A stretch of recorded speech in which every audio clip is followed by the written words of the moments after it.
Hello and welcome. I am Dr. Anil Joshi.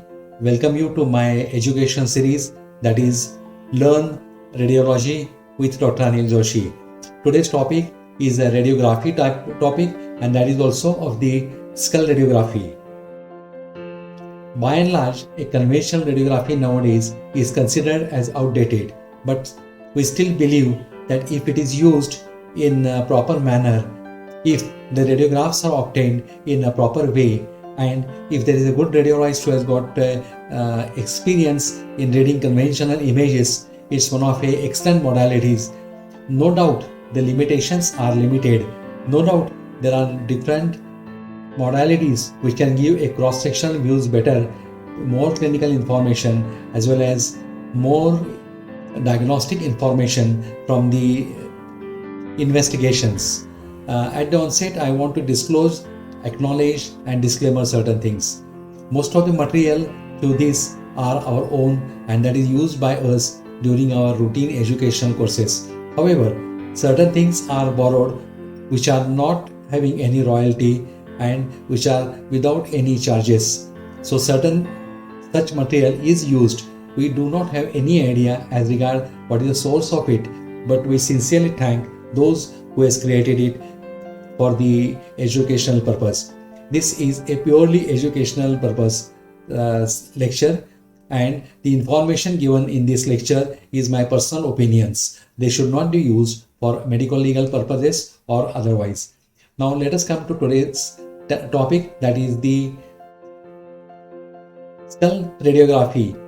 Skull radiography, whether it is beneficial, what are the clinical indications, in which way we should obtain the radiographs, which are the projections, what are the basic for taking radiographs, that is the different radiographic baselines, and we are going to see their applications. Now, earlier all these tests or all these radiographs were done by a dedicated skull table, but nowadays most of the radiological department do not have this dedicated skull radiography table.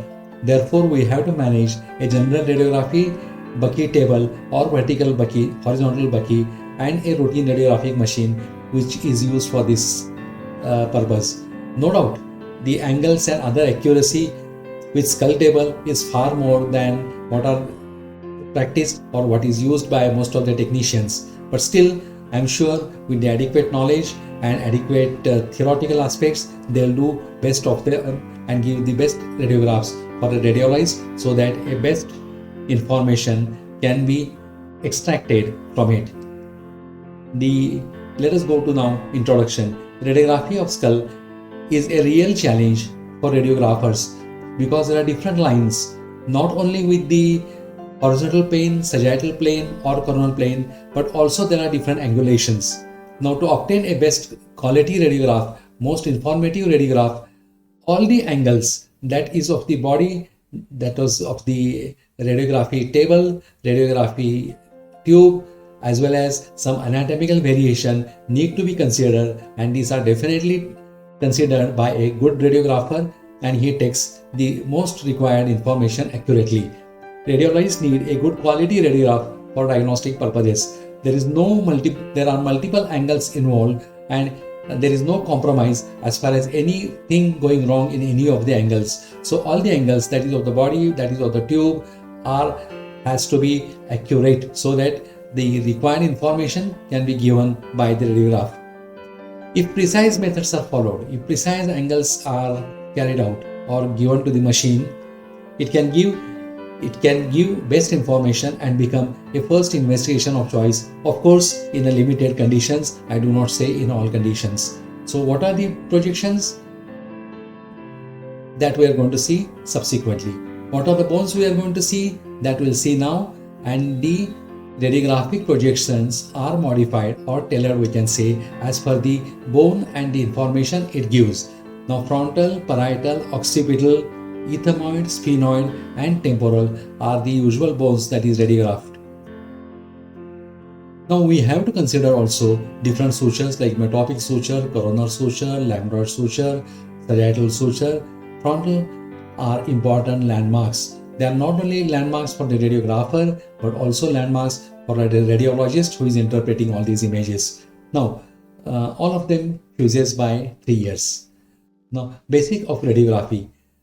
There can be a rotation, there can be a tilt, or there can be a flexion or extension. Now, rotation occurs in the axis of neck. Okay, rotation occurs in axis of neck. Tilt occurs in any of the axis, and flexion or extension occurs, that is the yes position, in only in one axis. So these three things needs to be considered. Now, what are the major line used in radiographies or in skull radiography?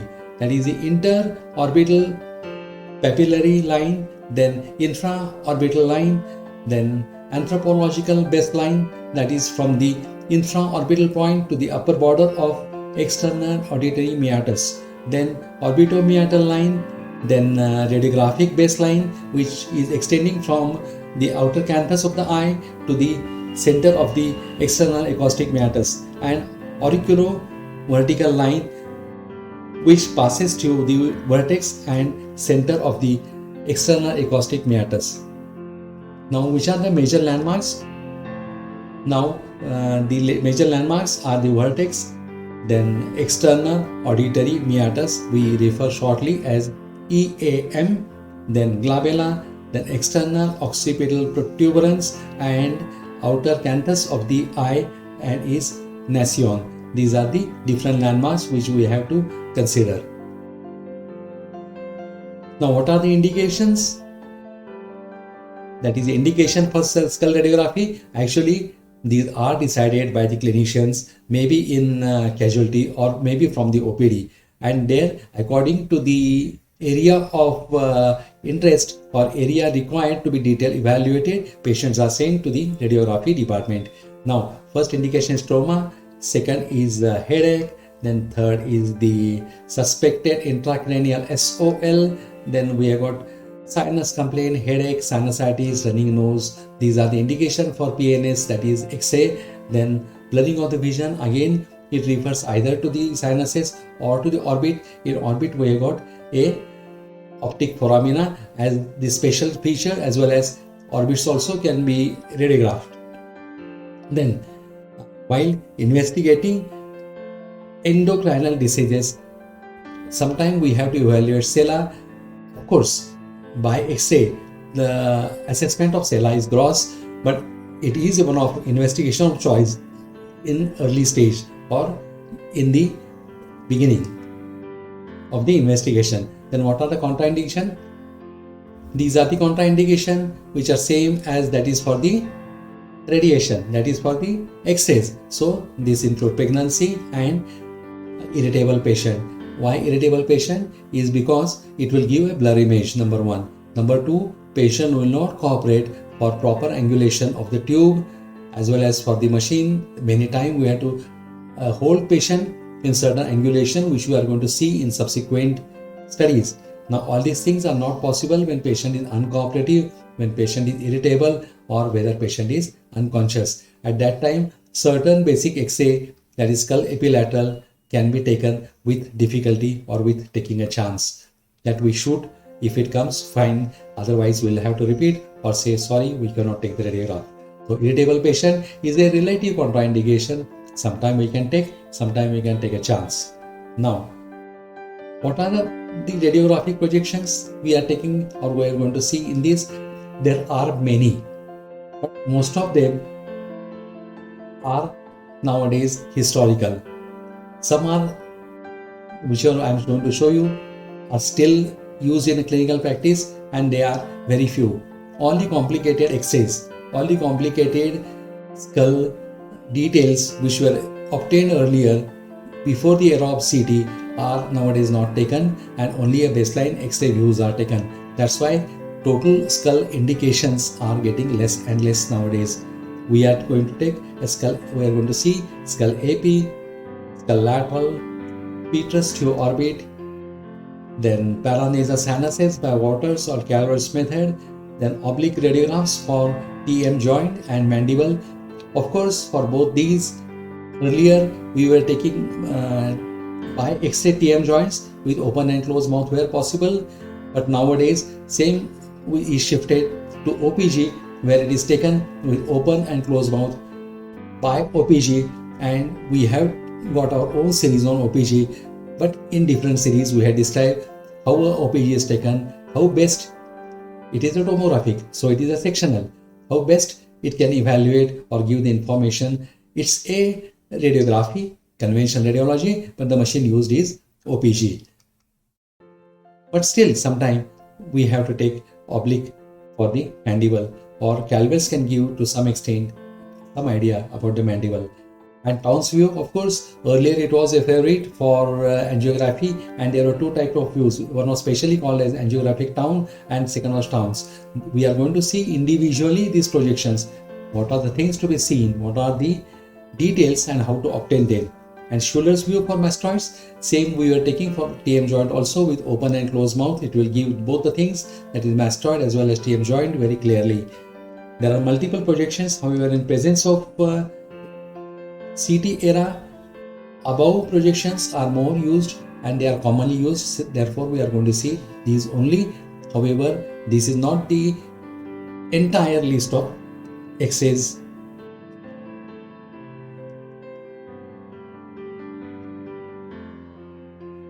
I have already described you that there are certain planes which are required to be known for taking proper radiographic projections. Now, which are these planes? A median sagittal plane, and anthropological plane, and third is auricular plane.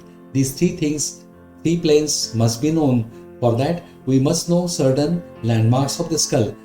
To take a mid-sagittal plane, one is glabella, second is nascion, third is interpapillary line, as described in the diagram. This is borrowed from the our departmental routine lecture series. Then cantillon, then angle of the mandible, then mental point, then supraorbital groove, and superciliary ridge or arch. So these are the landmarks which one must know if we want to do good radiography. Now these are the planes which are shown as the median sagittal plane, then auricular plane, and anthropological plane. These three planes has to be by hearted or known before doing a radiography properly. One thing is to know anatomy, and second is to know planes, so that a proper view or proper angulation can be given to see that structure which is interested, we are area of interest, which a clinician want, where the pathoid suspected is seen very clearly. Now, what are the different planes? Let's see again. The median sagittal plane, it is a vertical plane dividing skull into two symmetrical right and left halves when viewed from the anterior aspects. Now second plane is anthropological plane, that is the plane that splits the skull into two, that is upper and lower halves passing through the anthropological baseline. And third is auricular plane, which is the plane which divides the skull into anterior and posterior components along with auricular lines. Now what are the lines? What we are discussing just now, that different lines are there, that is interorbital line, infraorbital line, anthropological baseline, and orbitomeatal baseline. Orbitomeatal baseline is one of the most important and is most commonly referred during our radiographic techniques, which are going to follow in this lecture. Then see here we are shown again different type of lines. One is acanthomeatal line, second is lip meatal line, third is mental line, then is the glabulomental line, and orbitomeatal line, and infraorbitomeatal line, that is Reed's baseline. Reed's baseline is going to be referred to again in multiple radiographic projections. Now here we are seeing anthropological, second is orbital, third is interpupillary. These lines are shown here in a different. And here again it is summarized. Different lines, different planes, how they are and why we should know. If we see the lines, we'll know what are the anatomical structures they fall in and how to project them on the X-rays. Now here we see full details of the different structures or different anatomical landmarks of the skull, and all these things we have to know properly if we want to do good radiography. So in radiography, one must have good idea about anatomy, number one. Number two, a sectional anatomy further. And third is how they will be projected, how they should be separated, how area of interest should be clearly seen. So in this skull, we can see the different type of bone like frontal bone, parietal bone, temporal bone, occipital, then mandible, maxilla, zygomatic arch, and different type of sutures like coronal suture, lambdoid sutures. Now all these things, how they help in radiography, we are going to see now. And most important thing, one must know these anatomical landmarks. Now we are talking this especially for those who are radiographic boys who are seeing these lectures.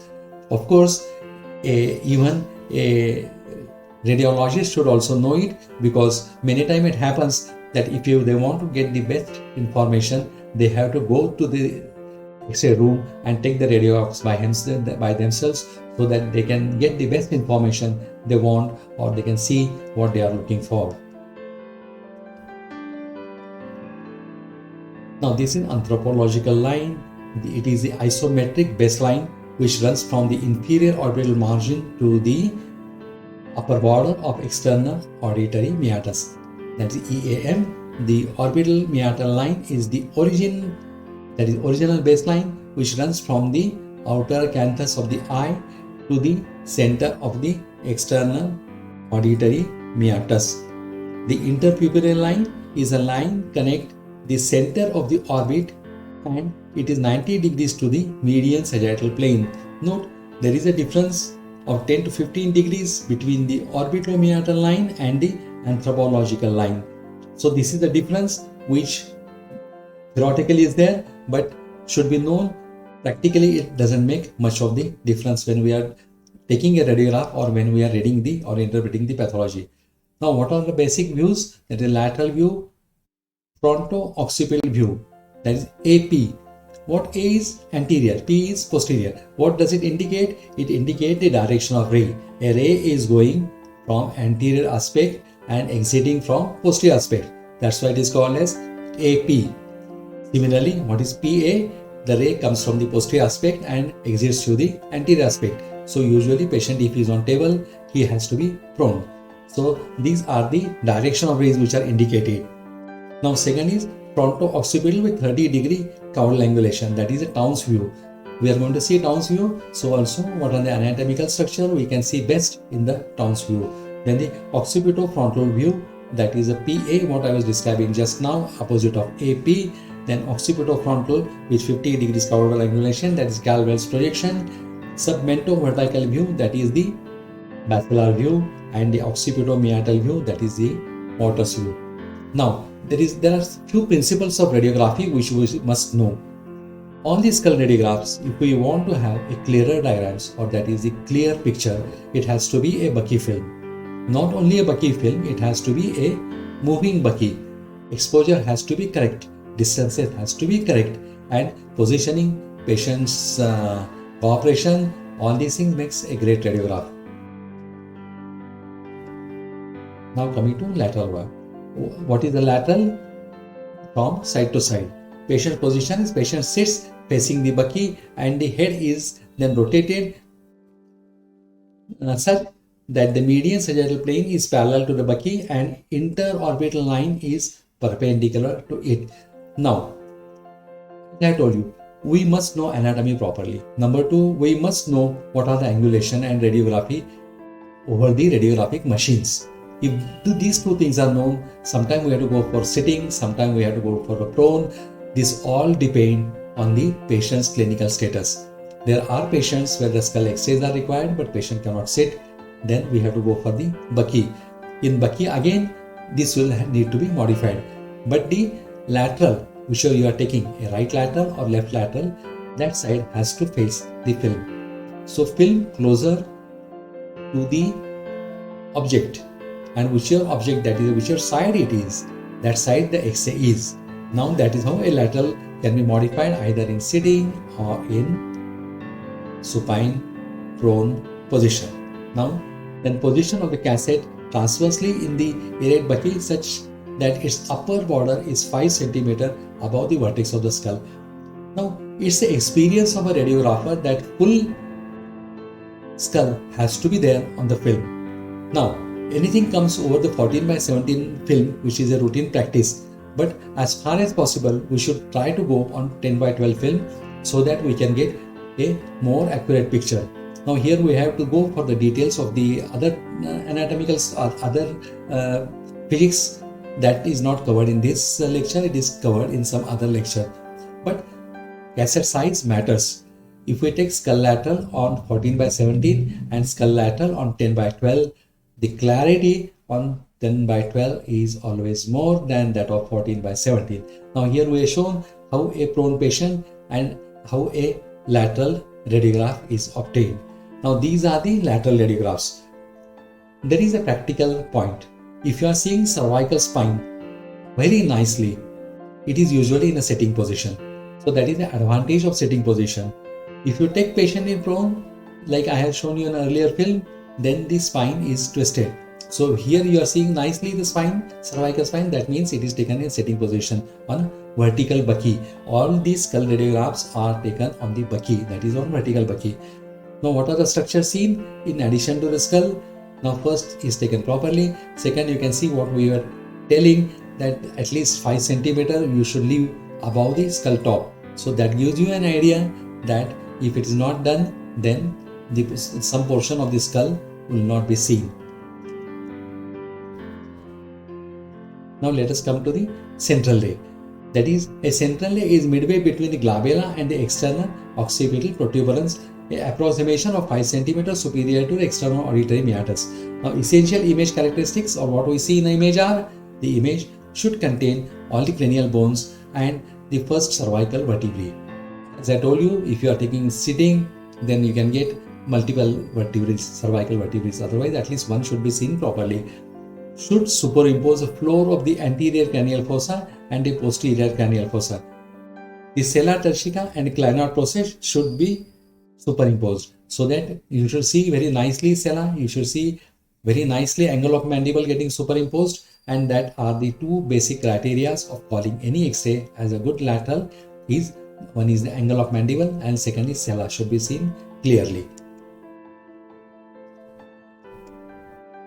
Now here we are seeing lesser wing of sphenoid, anterior clinoid, posterior clinoid, parietal bone, occipital bone, dorsum sali, then temporal bone, mandibular rami, clivus, lateral wing, then orbital floor or frontal bone, and sutures has to be seen very clearly in skull lateral.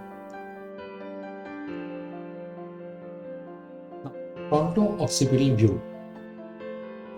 Now how you position? Patient lies supine on buccal table, head is adjusted to bring the median sagittal plane at right angle to the film. The external auditory meatases are equidistant from the cassette and the orbitomeatal baseline should be perpendicular to the cassette. So you have to take perpendicular to the cassette, orbitomeatal line, then only you will get this X-ray properly. Now how is the central ray goes? The central ray is directed perpendicular to the cassette along the median sagittal plane and to the nasion. Then the field should be set to include vertex of the skull superiorly and base of the occipital bone inferiorly. This was again I was telling that there has to be properly positioned centered X-ray on the film also when we take it. Now this film shows it.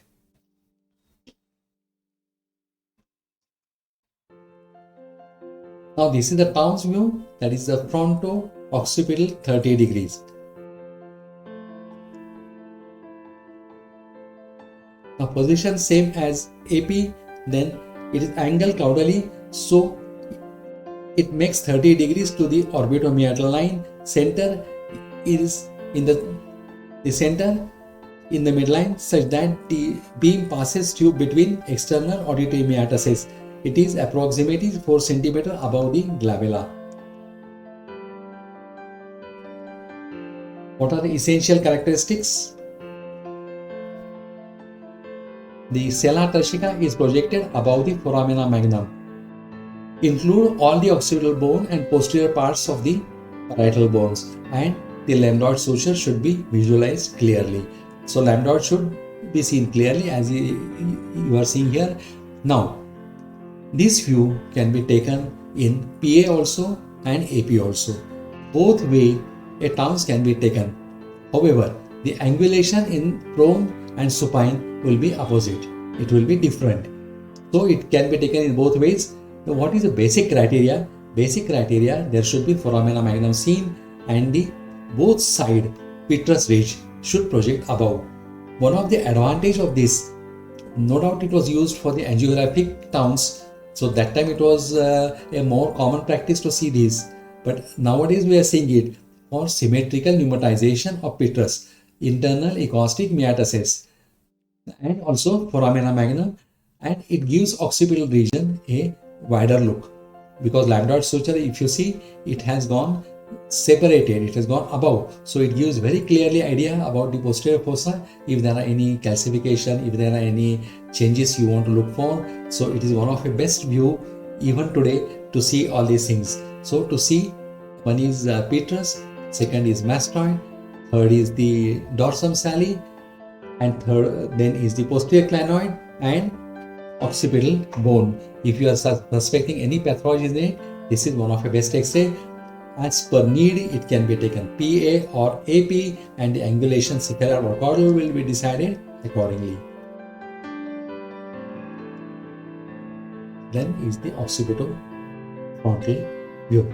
Positioning is patient is seated facing the erect bucci so that the median sagittal plane is with the midline of the bucci and perpendicular to it. Now, neck is flexed to bring the orbitomeatal line perpendicular to the bucci. This can be achieved by ensuring the nose and forehead are in the contact with the bucci. So, a nose and forehead has to be in contact with bucci. That means that will be a perfect occipitofrontal view. So here you are seeing it. Now, if the nose is elevated, that will become a Waters view. Now, indication for Waters view is in paranasal sinuses. Now, where is the central ray? Central ray is directed perpendicular to the bucci along the median sagittal plane and at the level of Nasion. The images should include the vertex superiorly and base of the occipital bone inferiorly. Now, here we are seeing it. Now, here see, we have seen just now a Townes view. The difference here you can see is a lambdoid suture. Now, occipital region here and frontal region, they are overlapping. So, here you are seeing frontal region also in addition to the occipital region. Then, you are seeing anterior clinoid. Maxillary sinuses will not be seen properly. They are just outlined. Then, orbital lines. One of the advantage or drawback of this projection is petrous interferes with the orbit. So actually, if we are going for the petrous, that is for the internal acoustic myiatus, that view is called as petrous to orbit, and it becomes advantage that petrous is seen through the orbital window. However, if we want to see orbit, we have to angulate in such a way that the petrous will be thrown caudal and the eye will be plain. So here we are seeing the petrous. Now, how this angulation is adjusted, we are going to see shortly. And with angulation of this, you can see either properly visualize petrous, orbit, or otherwise. Now, what will happen if caudal angulation change? Let's consider one after another. If it is 0 degree, the petrous ridge completely superimposed with the orbit. Just now what we have seen is the petrous to orbit. So with 0 degrees, the petrous ridge completely superimpose the orbit. Now what happens if you give 10 degrees caudal angulation? The petrous ridge appears in middle third of the orbit. So it is shifted up. Now let us see what happens in 20 degrees. The petrous ridge appears just below the inferior orbital margin. So it is going down, down and down. We are eliminating petrous. Why? We want to see orbit properly. Now, if we want to see petrous, then go to the 0 degree. If you want to see orbit, you go down. That is how you shift petrous from orbit to the petrous out of the orbit or inferior border of the orbit. That's how with angulation you can get the clarity of the views. We cannot change anatomy, but we can change the angulation, and we can get the properly required X-ray or area of interest clearly, and we can obscure the unwanted thing. Now this Calvel's view is called occipitofrontal with 10-degree caudal angulation. The position is same as that of the occipitofrontal. Ray is directed perpendicular to the bucci along the median sagittal plane, and tube is angulated 15 degrees. Now whether 10 degrees or 15 degrees, actually it is a matter of no doubt about the Reed's baseline we can see, but many times with accurately positioning also we have to change it between these because there are a lot of anatomical variations. Now tube is tilted 15 degrees caudal to the orbitomeatal plane to start the projection. Here it is shown.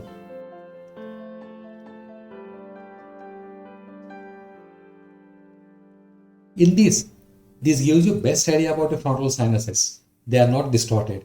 Number 2, they give you best idea about the nasal septum. If you want to see deviation of nasal septum, number 2, turbinate hypertrophy or not, best is Calvel, and third best is the anterior ethmoid cells which are seen in this Calvel projection. Same is used for mandible. Mandible is fairly well seen except condyles in this view. So Calvel view has got multiple applications. Here we are seeing is mainly of the frontal and ethmoidal sinuses and nasal septum. Maxillary sinus will be seen better with the Waters view. Now let us come to the submentovertical.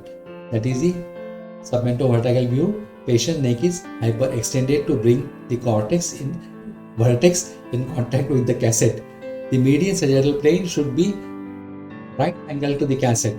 The orbitomeatal plane should be near as possible and parallel to the cassette.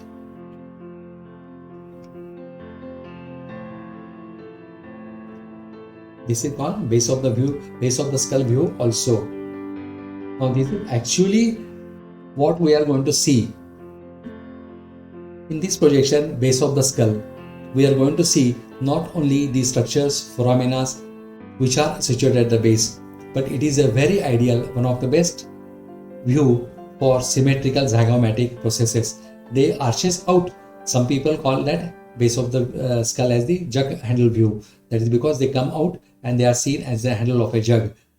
So here you are seeing not only structures at the base of the skull, but also that of the zygomatic arch, because sometimes it is difficult to determine whether the zygomatic arch is fractured or not, and this X-ray is asked even in present days. The main indication goes as the fractured zygomatic arch. Now the central ray is perpendicular to the orbitomeatal line. Then center is 1/4 inch inferior to the mandibular symphysis. See here, we are now coming to a Waters view. Now what is there in Waters view? Now we are seen in Calvel's view how frontal sinuses looks like. Now in Waters view, what we are going to see with now angulation, how we have angulated, you have to see we have to lifted the nose.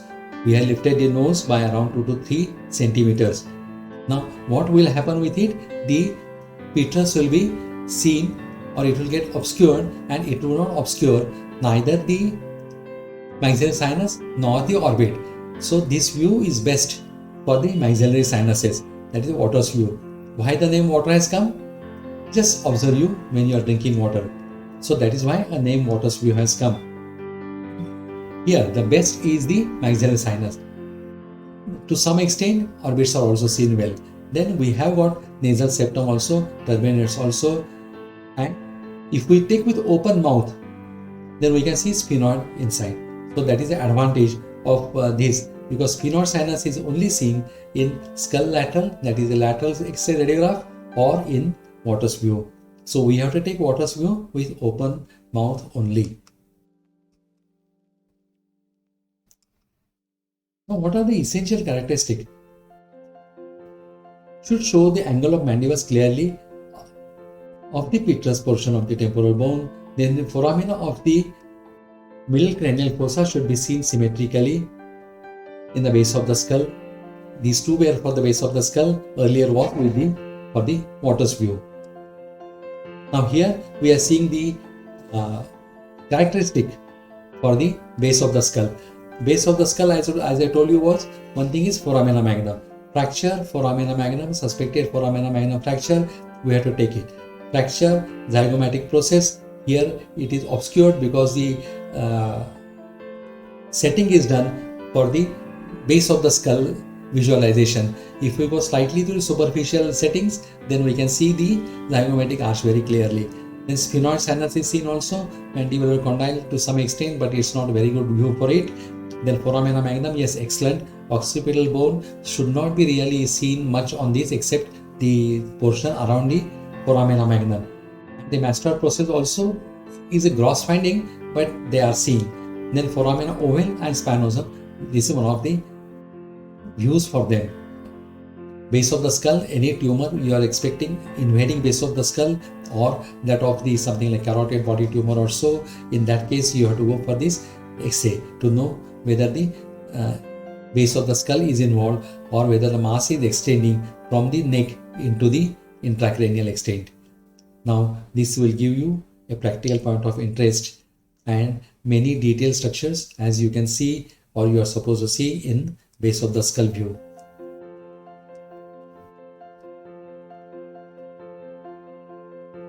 Now we'll go to details of the Waters view. Earlier we have mentioned about it, but here we are seeing in more details.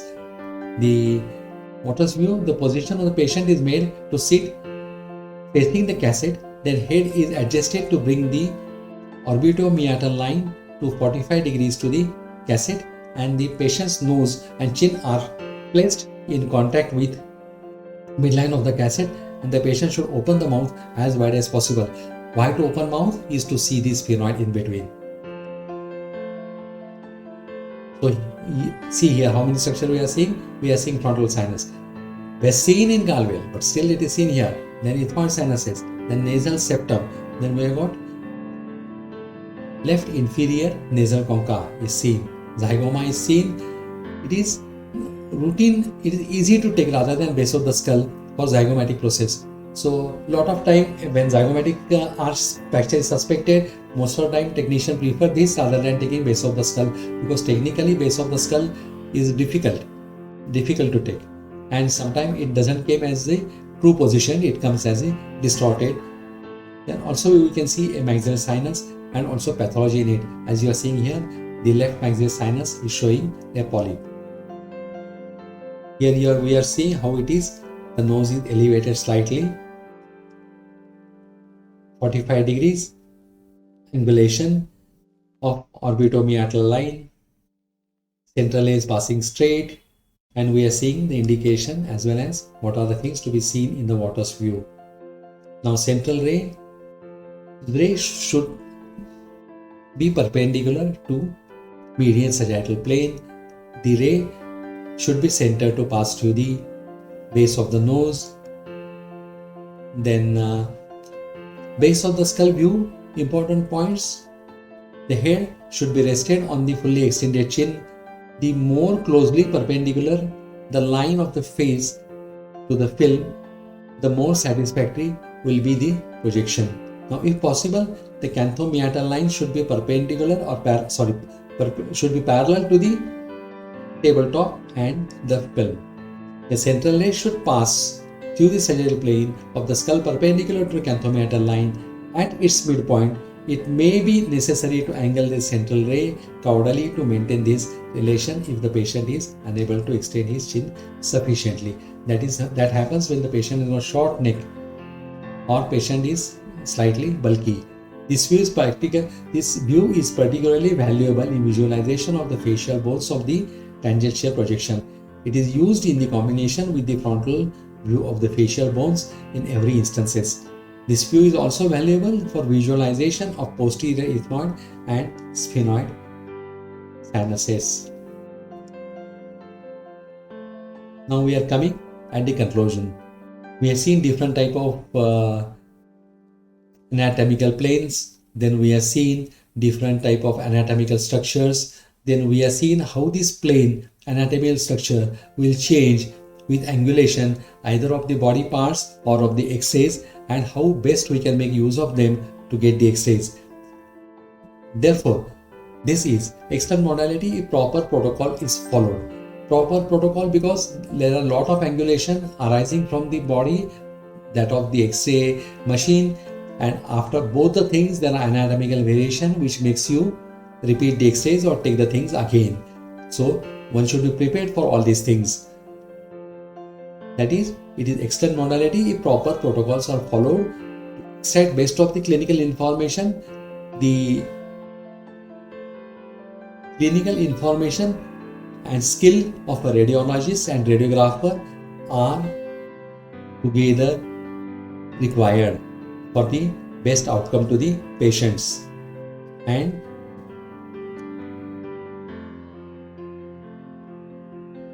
it has to be followed by higher investigation like CT, MRI, OPG whenever required.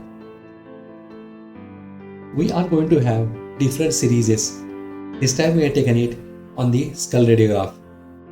I know we have covered only few of these skull radiographs which are essential nowadays, because most of the things are replaced or changed after CT era and the better cross-sectional views are available. However, in spite of having all these things, sometimes from CT also we get a doubt whether there is a fracture or not.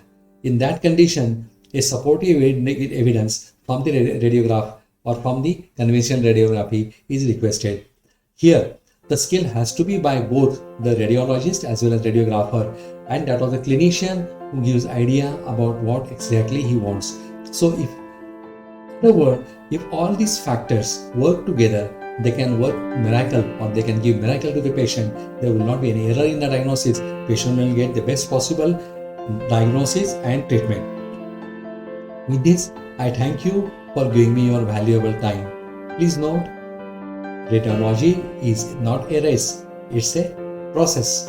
Be a part of this and enjoy the feast of knowledge. I am Dr. Anil Joshi, logging off till we meet again. I again request you, first, no anatomy. Second, no machine, no angulations. Now, you can sit with the dry skull and know which projection you want. Moreover, which anatomical structure you want to have seen in more detail. And with that only you can give your best to the patient. Thank you all.